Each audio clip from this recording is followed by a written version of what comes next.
Morning, guys. There's a first time for everything.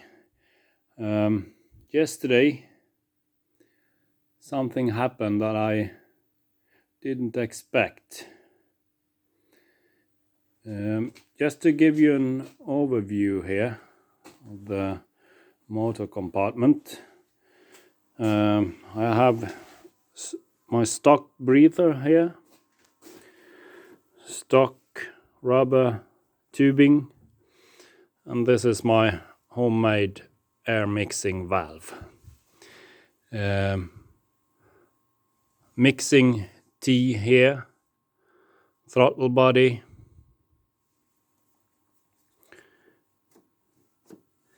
and wood gas enters right behind the firewall in 2-inch PVC. And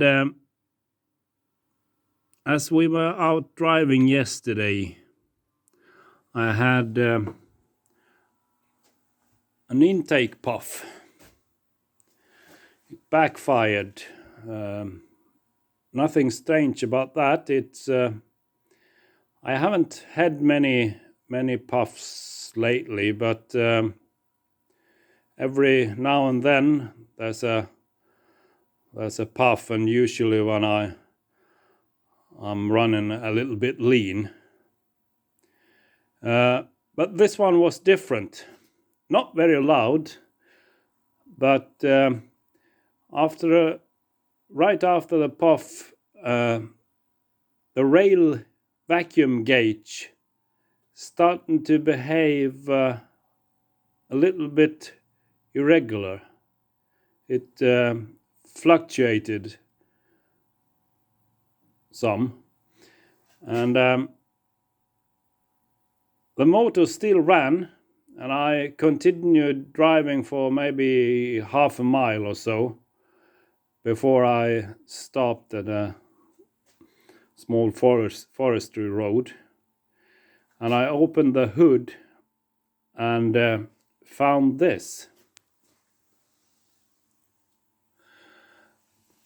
If you see there, that's a T, PVC T, and in the front, pointing down, that's my one of my two safety puffer valves, tennis ball valves, and it's connected to this T. The PVC comes from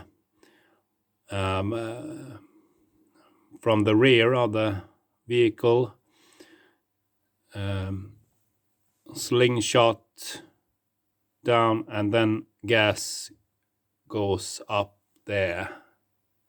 And this T, I hope you can see this. When I reached down with my hand, I saw the plastic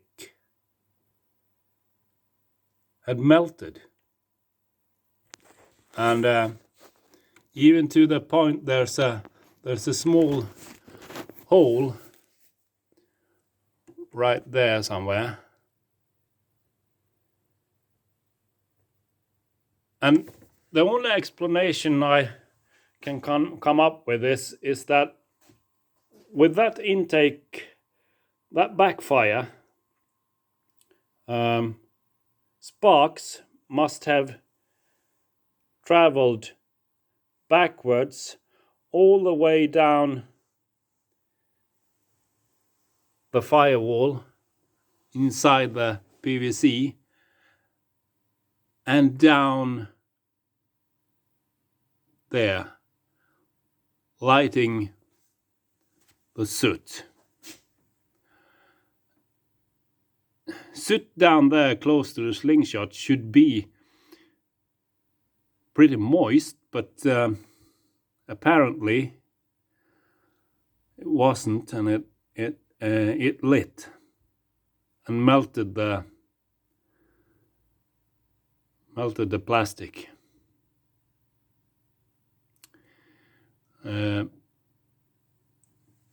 I'll jack the car up and and dismantle those connections, and I'll get back to you. Just for clarification, I told you I have 2 puffer valves, and this is the first one, throttle body there, mixing T here, and I welded on a 4th outlet on that T to be able to mount this tennis ball here, and I'm sure this being the closest to the throttle body will probably relieve most of the puff, but for the sparks to be able to travel all the way down the plastic down to the very bottom where the slingshot sits, I find it hard to believe. But apparently that's the case. This is the slingshot, and as you can see, the plastic melted here, even let some air in here to feed the fire, and this surface is supposed to be smooth and straight, and this is the tennis ball puffer. Well, it's hard to do one-handed, but you get the idea. And you can see inside the traces of carbon burning.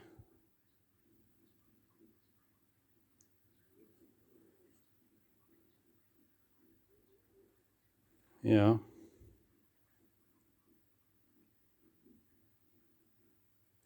So I'll have to switch this part out and hope for the best in the future. Thanks for watching.